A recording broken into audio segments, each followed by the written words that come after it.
Hi guys, मैं कनक भारती। आप सभी का हमारे चैनल एडुनेस्ट में वेलकम है। गाइज, बिहार विद्यालय परीक्षा समिति पटना द्वारा एक नोटिफिकेशन निकला है जिसमें स्टेट के लिए जो है ये स्टेट भरे जाने के लिए मतलब जो माध्यमिक शिक्षक पात्रता परीक्षा 23 के आयोजन एवं उक्त परीक्षा में सम्मिलित होने हेतु आवेदन पत्र भरे जाने के संबंध में इच्छुक अभ्यर्थियों के लिए आवश्यक सूचना है। तो इसमें दिया हुआ देखते हैं क्या क्या है। एतद द्वारा माध्यमिक शिक्षक पात्रता परीक्षा स्टेट 2023 में सम्मिलित होने वाले अभ्यर्थियों एवं सभी संबंधितों को सूचित किया जाता है कि निदेशक माध्यमिक शिक्षा विभाग बिहार पटना के पत्रांक 09/स्टेट 01/2022 और 552 दिनांक 31/7/23 के द्वारा प्राप्त निर्देश के आलोक में माध्यमिक कक्षाओं के लिए निर्धारित पाठ्यक्रम के अनुसार पेपर 1 माध्यमिक के तहत आने वाले विषय तथा उच्च माध्यमिक कक्षाओं के लिए निर्धारित पाठ्यक्रम के अनुसार पेपर 2 उच्च माध्यमिक के तहत आने वाले विषय के लिए माध्यमिक शिक्षक पात्रता परीक्षा स्टेट 2023 आयोजित किया जाना, जिसका विस्तृत विवरण निम्नवत है। कुछ दिन पहले पेपर में आया था कि स्टेट का नोटिफिकेशन आएगा, वो आ चुका है। तो इसमें ये देखिए, ये पटना का न्यूज़ है और 9/8/23 का मतलब आज का ही है, दैनिक भास्कर का।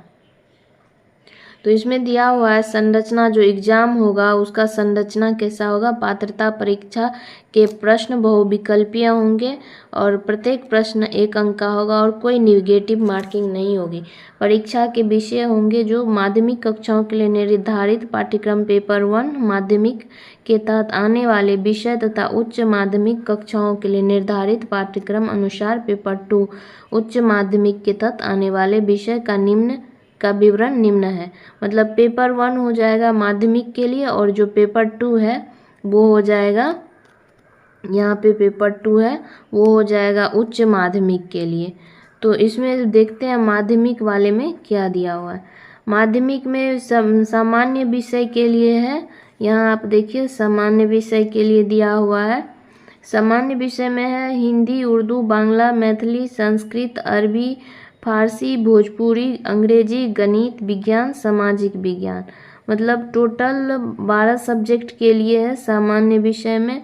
और इसका जो कोड है, कोड यहाँ पे दिया हुआ है। और जो शैक्षणिक अर्हता है, शैक्षणिक अर्हता वो भी यहाँ पे दिया हुआ है। निर्दिष्ट विषय, अब मेन है कि आपको ध्यान देना शैक्षणिक अर्हता आप क्या रखते हैं जो इस एग्ज़ाम के लिए एलिजिबल रहिएगा। तो इसमें दिया निर्दिष्ट विषय या विषय समूह में कम से कम 50% अंक सहित किसी मान्यता प्राप्त विश्वविद्यालय से स्नातक अथवा स्नातकोत्तर में अथवा इसके समतुल्य उत्तीर्ण एवं राष्ट्रीय अध्यापक शिक्षा परिषद से मान्यता प्राप्त संस्थानों से शिक्षा में बीएड, मतलब ये बीएड होना अनिवार्य है मान्यता प्राप्त संस्थान से। फिर आगे दिया हुआ है कि किसी मान्यता प्राप्त विश्वविद्यालय से स्नातक अथवा में है ये स्नातकोत्तर अथवा इसके समतुल्य में कम से कम 45% अंकों सहित स्नातक या स्नातकोत्तर तथा 13/11/2002 को अधिसूचित राष्ट्रीय अध्यापक शिक्षा परिषद मान्यता के लिए आवेदन पत्र जमा करने की समय सीमा, अध्यापक शिक्षा कार्यक्रमों की मान्यता के लिए मानदंडों और मानकों का निर्धारण तथा नए पाठ्यक्रम अथवा प्रशिक्षण शुरू करने के लिए अनुमति। इसमें जो भी आप ये सेकंड वाला जो ऑब्लिक करके दिया हुआ है आपका क्वालिफिकेशन, उसमें ये सब चीज़ होना ज़रूरी है। विनिमय 2002 तथा यहाँ पे देखिए डेट दिया हुआ है, डेट में दिया हुआ 10/12/2007 को अधिसूचित राष्ट्रीय अध्यापक शिक्षा परिषद मान्यता, मानदंड और क्रियाविधि। विनिमय 2007 के अनुसार राष्ट्रीय अध्यापक शिक्षा परिषद से मान्यता प्राप्त संस्थानों से शिक्षा में स्नातक। इसमें 3 ऑप्शन दिया, आप देख लीजिए। अथवा करके फिर दिया हुआ राष्ट्रीय अध्यापक शिक्षा परिषद से मान्यता प्राप्त किसी भी संस्थान से विनिर्दिष्ट विषय या विषय समूह में बीएड, बीएससी एड की 4 वर्षीय उपाधि होनी चाहिए। तो ये सारा चीज़ जो क्वालिफिकेशन आपका एजुकेशनल क्वालिफिकेशन है वो सामान्य विषय और माध्यमिक पेपर 1 के लिए दिया हुआ है।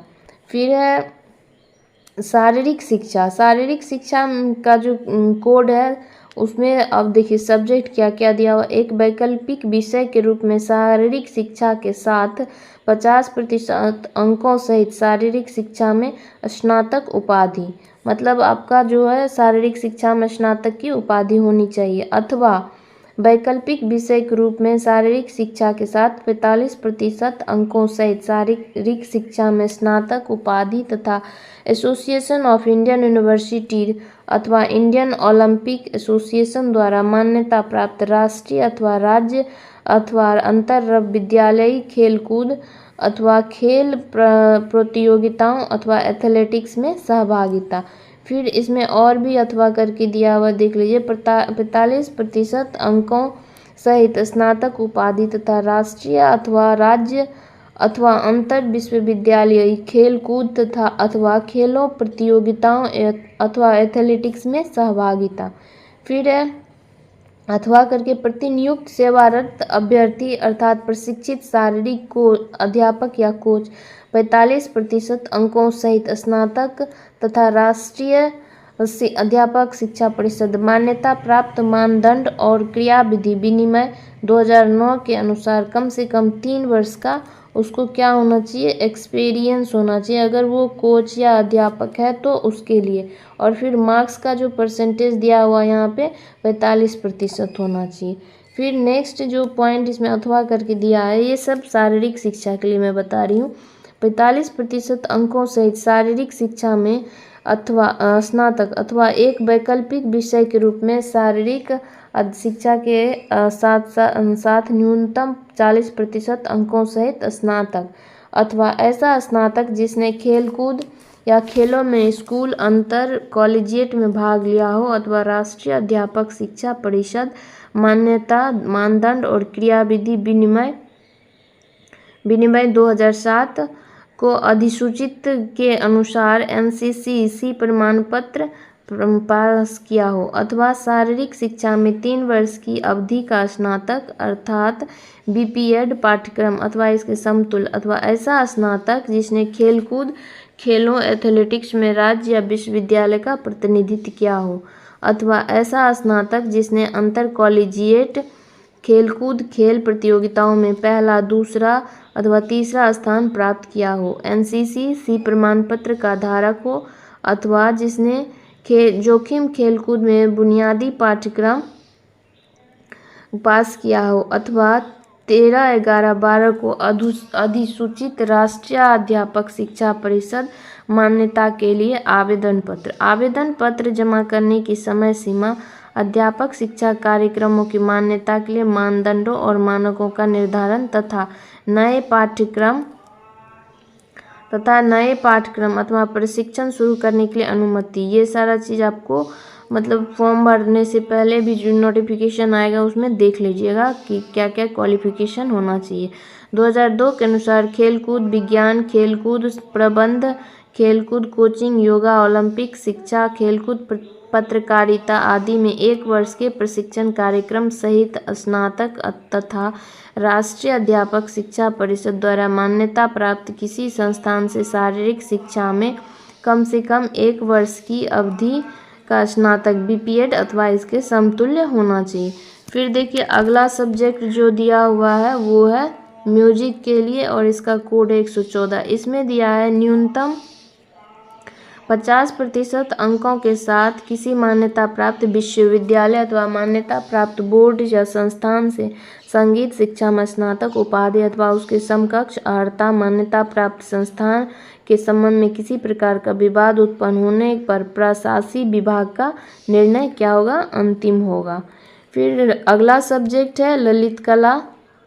ललित कला में का कोड 115। इसमें है न्यूनतम 50% अंकों के साथ किसी मान्यता प्राप्त विश्वविद्यालय अथवा मान्यता प्राप्त बोर्ड या संस्थान से ललित कला विषय में स्नातक उपाधि अथवा उसके समकक्ष अर्हता मान्यता प्राप्त संस्था के संबंध में किसी प्रकार का विवाद उत्पन्न होने पर प्रशासकीय विभाग का निर्णय अंतिम होगा। फिर नेक्स्ट है 5वां सब्जेक्ट जो है वो है नृत्य विषय। इसमें भी है, इसका कोड है 116। न्यूनतम 50% अंकों के साथ किसी मान्यता प्राप्त संस्थान या विश्वविद्यालय से नृत्य शिक्षा में स्नातक उपाधि या उसके समकक्ष अर्हता। मान्यता प्राप्त संस्था के संबंध में किसी प्रकार का विवाद उत्पन्न होने पर प्रशासकीय विभाग का निर्णय अंतिम होगा। फिर विशेष विद्यालय अध्यापक दिया हुआ है, आप यहाँ देख सकते हैं।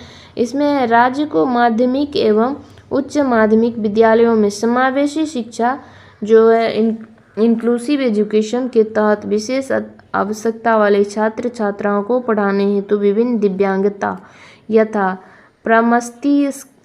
प्रमस्तिष्कीय पक्षाघात पूर्ण, इसमें जो ये बच्चे आएंगे जो समावेशी शिक्षा के तहत स्कूल में पढ़ते हैं, पूर्ण दृष्टिबाधित, श्रवण बाधित, अल्प दृष्टिबाधित, वाच्य एवं भाषा दिव्यांगता, बौद्धिक दिव्यांगता, स्वलीनता दिव्यांगता, विशेष अधिगम दिव्यांगता एवं बहुदिव्यांगता, ये सारे बच्चे इसमें पढ़ते हैं। तो इसके लिए जो टीचर का ये क्वालिफिकेशन होना चाहिए उसमें है न्यूनतम 50% अंकों के साथ किसी मान्यता प्राप्त विश्वविद्यालय से स्नातक उपाधि एवं भारतीय पुनर्वास परिषद से मान्यता प्राप्त संस्थान से विशेष शिक्षा में बीएड के साथ भारतीय पुनर्वास परिषद के साथ वैध CRR नंबर धारित हो। मतलब जो भी स्पेशल टीचर बनेंगे उसके लिए ये सारा चीज़ अनिवार्य होना चाहिए, जो भी यहाँ क्वालिफिकेशन दिया हुआ है। तो इसमें से कोई भी आपके पास है क ख ग जो ऑप्शन दिया हुआ है उसमें से, तो आप इसके लिए एलिजिबल हैं। फिर नीचे दिया हुआ है विषय समूह के बारे में। विषय समूह जो आएगा गणित में आएगा, स्नातक स्तर पर गणित के साथ भौतिकी, इलेक्ट्रॉनिक्स या कंप्यूटर साइंस, रसायन विज्ञान, सांख्यिकी विषय में कोई 2 विषय स्नातक स्तर पर पठित हो, अथवा इंजीनियरिंग जो इंजीनियरिंग किया उसके लिए भी है और जिसमें गणित की विशेषज्ञता हो। इस क्रम में स्पष्ट किया जाता है कि स्नातक स्तर पर कंप्यूटर साइंस में BCA की योग्यता को सम्मिलित माना जाएगा। मतलब जो BCA है उसको भी इसमें सम्मिलित माना जाएगा। फिर विज्ञान स्तर पर जंतु विज्ञान, प्राण विज्ञान, वनस्पति विज्ञान एवं रसायन शास्त्र विषय में पठित हो, अथवा इंजीनियरिंग से स्नातक जिसमें विज्ञान की विशेषज्ञता हो। इसके अंतर्गत उपयुक्त विषयों के अलावा देख लीजिए यहाँ पे माइक्रोबायोलॉजी और बायोटेक को भी इंक्लूड किया है। सामाजिक विज्ञान में आ जाएगा स्नातक स्तर पर सहायक विषय, प्रतिष्ठा विषय के अंतर्गत इतिहास, भूगोल जो भी सोशल साइंस का सब्जेक्ट है वो इसमें इंक्लूड किया गया है। किसी 2 विषय में उत्तीर्ण हो जिसमें अनिवार्य रूप से एक विषय इतिहास या भूगोल अवश्य हो। प्राचीन विषय इतिहास विषय के समकक्ष माना जाएगा। फिर है घ भाषा से संबंधित विषय। माध्यमिक शिक्षक के पद हेतु भाषा से संबंधित विषय के रूप में स्नातक स्तर पर पठित होना अनिवार्य है। स्पष्टीकरण दिया हो सबके लिए। शिक्षण एवं प्रशिक्षण के किसी भी उपाधि की मान्यता के बिंदु पर अथवा किसी उपाधि विशेष के समतुल्यता के बिंदु पर किसी भी प्रकार के विवाद की स्थिति में राष्ट्रीय अध्यापक शिक्षा परिषद के परामर्श से विभाग का निर्णय अंतिम होगा। अब देखिए माध्यमिक जो यहाँ पे उच्च माध्यमिक के लिए जो है परिशिष्ट 2 ये इसके लिए पेपर 2 और ये सब हो जाएगा उच्च माध्यमिक के लिए। तो इसमें क्या क्या सब्जेक्ट के लिए निकला है, हिंदी, उर्दू, अंग्रेजी, संस्कृत, बांग्ला, मैथिली, मगही, अरबी, फारसी, भोजपुर, पाली, प्राकृत, गणित, भौतिक विज्ञान, रसायन शास्त्र, जीव विज्ञान, इतिहास, भूगोल, राजनीति शास्त्र, समाजशास्त्र, अर्थशास्त्र, दर्शन शास्त्र, मनोविज्ञान, गृह विज्ञान।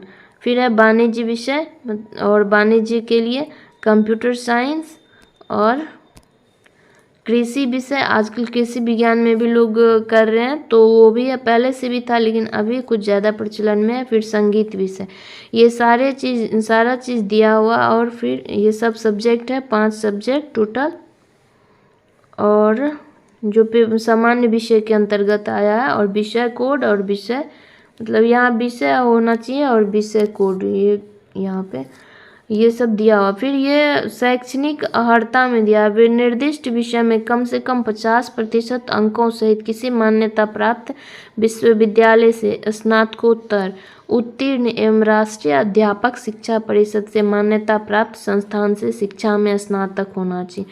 फिर अथवा में ये सारा चीज़ दिया हुआ। फिर किसी मान्यता प्राप्त विश्वविद्यालय से कम 50% अंकों सहित विनिर्दिष्ट विषय में स्नातकोत्तर अथवा इसके समतुल्य राष्ट्रीय अध्यापक शिक्षा परिषद से मान्यता प्राप्त किसी भी संस्थान से बीएड या बीएससी एड अथवा न्यूनतम 55% अंकों अथवा उसके समकक्ष ग्रेड के साथ विनिर्दिष्ट विषय में स्नातकोत्तर तथा 3 वर्षीय एकीकृत बीएड या एमएड होना चाहिए। फिर वाणिज्य में, वाणिज्य जो कॉमर्स सब्जेक्ट है उसमें 50% अंक होना चाहिए। और फिर कंप्यूटर साइंस के लिए दिया हुआ है DOE-ACC से स्तर 1 एवं किसी विषय में स्नातकोत्तर की उपाधि, ये सब सब्जेक्ट दिया हुआ है। फिर बीटेक भी है, कंप्यूटर साइंस, ये सारा चीज़ अथवा करके सब सब्जेक्ट यहाँ पे इंक्लूड किया गया है। फिर कृषि में भी ये 50% होना चाहिए। इसमें agronomy, plant breeding and genetics, entomology, plant pathology, seed science and technology, soil science या हॉर्टिकल्चर, ये सब कुछ दिया हुआ है इसमें। अब देख लीजिए सब्जेक्ट एट पोस्ट, विषय समूह में पोस्ट ग्रेजुएट लेवल में फिजिक्स में आ जाएगा physics, electronics, applied physics, nuclear physics. Chemistry में हो जाएगा केमिस्ट्री या बायोकेमिस्ट्री। इकोनॉमिक्स में हो जाएगा economics, applied economics, business economics. Commerce में हो जाएगा masters degree in commerce, however holder of degree of M Com in applied business economics shall not be eligible, मतलब बिजनेस या इकोनॉमिक्स जो वो क्या होगा, एलिजिबल नहीं होगा। फिर बॉटनी या जूलॉजी में हो जाएगा botany, zoology, life science, bio science, genetics, microbiology, biotechnology, molecular biology, plant physiology. फिर मैथ में हो जाएगा मैथमेटिक्स और अप्लाइड मैथमेटिक्स। यहाँ आप देख लीजिए स्पष्टीकरण में दिया है शिक्षा एवं प्रशिक्षण के किसी भी उपाधि की मान्यता के बिंदु अथवा किसी उपाधि विशेष की समतुल्यता के बिंदु पर किसी भी प्रकार के विवाद की स्थिति में वही एनसीटी के परामर्श से जो भी निर्णय आएगा वो अंतिम होगा। पाठ्यक्रम जो दिया हुआ पेपर 1 के लिए तथा आने वाले विषयों के लिए राज्य के विश्वविद्यालयों में लागू राज्य स्नातक स्तरीय पाठ्यक्रम तथा पेपर 2 उच्च माध्यमिक के तथा आने वाले मतलब जो भी सिलेबस होगा उसका वो आपके जो सब्जेक्ट है और अंतिम लास्ट क्वालिफिकेशन है उसके हिसाब से होगा। फिर पैटर्न जो एक प्रश्न पत्र का दिया हुआ आप यहाँ पैटर्न देखिए प्रश्न पत्र का। निर्दिष्ट विषय वस्तु से 100 क्वेश्चन होगा, का शिक्षण कला एवं अन्य दक्षता से 50 क्वेश्चन होगा, टोटल 150 क्वेश्चन का एग्जाम होगा। अर्हता आपका जो भी हो, आवेदक भारत का नागरिक हो, बिहार राज्य विद्यालय अध्यापक नियमावली 23 द्वारा निर्धारित योग्यता, वो सब चीज़ आपको होना चाहिए, ये सब इसमें दिया हुआ है। फिर है उम्र सीमा में जो छूट दी जाएगी वो है माध्यमिक शिक्षा, उम्र सीमा में कहाँ तक छूट दी जा रही है, वो माध्यमिक शिक्षक पात्रता परीक्षा 23 में सम्मिलित होने हेतु 1/8/23 को अभ्यर्थियों की न्यूनतम आयु सीमा 21 वर्ष की हो। मतलब एज का जो कैलकुलेशन होगा यहाँ पे आप देख लीजिए एज का कैलकुलेशन वो 1/8 मतलब 1 अगस्त से कैलकुलेट किया जाएगा। और सामान्य प्रशासन विभाग पटना के संकल्प संख्या 294 दिनांक 7/11/16 को उल्लिखित प्रावधानुसार कोटिवार उम्मीदवारों की अधिकतम आयु यहाँ पे दिया हुआ है। आप देख सकते हैं यहाँ पे अनारक्षित पुरुष के लिए 37 वर्ष, महिला के लिए 40 वर्ष, पिछड़ा वर्ग पुरुष या महिला के लिए 40 वर्ष, अति पिछड़ा वर्ग पुरुष या महिला के लिए 40 वर्ष, अनुसूचित जाति पुरुष या महिला के लिए 42 वर्ष, अनुसूचित जनजाति पुरुष या महिला के लिए 42 वर्ष दिया हुआ। फिर समान विभाग के लिए 22/1/21 में किए गए प्रावधान दिव्यांग अभ्यर्थियों के लिए कितना है और उसके लिए देख लीजिए संकल्प संख्या 962 और उसका दिनांक 22/1/21 में जो प्रावधान है उसके अनुसार 10 वर्ष की अधिकतम छूट दी जाएगी, इसमें दिया गया है। फिर सभी कोटि के प्रशिक्षित अभ्यर्थियों को उम्र सीमा में 10 वर्ष की छूट। बिहार राज्य विद्यालय अध्यापक नियुक्ति स्थानांतरण अनुशासनिक कार्यवाही एवं सेवा सत्र नियमावली 23 अद्यतन तथा यथा संशोधित में किए गए प्रावधान के आलोक में जिन विषयों की माध्यमिक शिक्षक पात्रता परीक्षा 19 एवं 22 में नहीं हुई थी उन्हें देय होगी। मतलब जब 19 और 22 में नहीं हुई है कोई शिक्षक पात्रता परीक्षा, उसको भी उसमें छूट दिया जाएगा। और अब देख लीजिए यहाँ पे अवधि जो भी इसका होगा एग्ज़ाम का, स्टेट पेपर 1 के लिए, उर्दू पेपर 2, ये सब चीज़ ऊपर उधर देख ही चुके हैं, उम्र सीमा भी देख चुके हैं। अब उत्तीर्णांक जो होगा वो कितना, मिनिमम 150 में कितना मार्क्स लाना ज़रूरी है वो यहाँ पे दिया हुआ है। तो सामान्य वर्ग के लिए 50%, पिछड़ा वर्ग के लिए 45.5%, अत्यंत पिछड़ा वर्ग के लिए 42.5%, अनुसूचित जाति अनुसूचित जनजाति के लिए 40%, दिव्यांग के लिए 40% और महिला के लिए 40% होना चाहिए। अब उत्तीर्णता निर्गत किया जाएगा, मतलब जो आप स्टेट पास कीजिएगा तो वो जो दिया जाएगा वो सब कुछ पात्रता मतलब प्रमाण पत्र।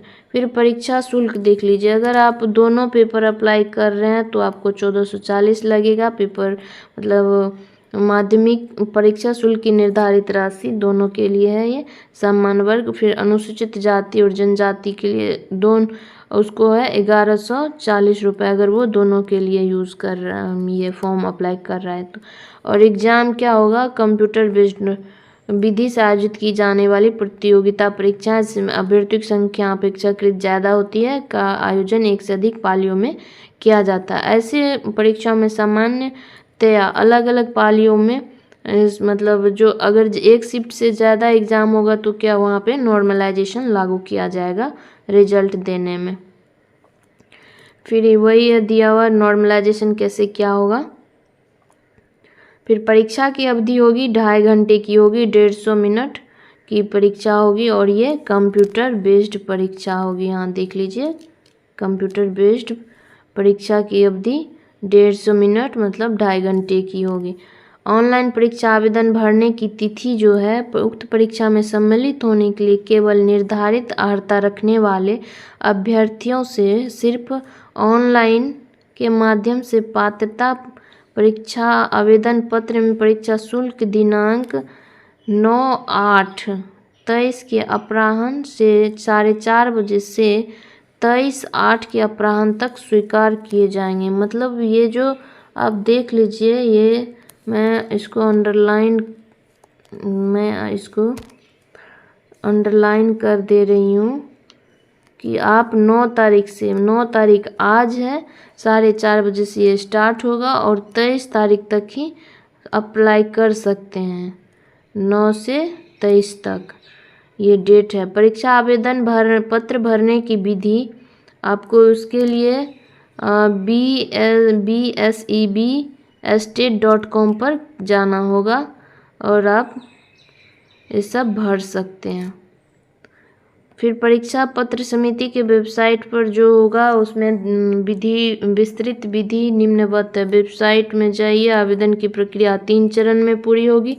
पंजीकरण, भुगतान, फॉर्म भरना। पंजीकरण प्रथम बार में अभ्यर्थी रजिस्टर न्यू कैंडिडेट पर क्लिक करेंगे, तत्पश्चात इनिशियल रजिस्ट्रेशन का पेज खुलेगा, फिर उसमें भरिए।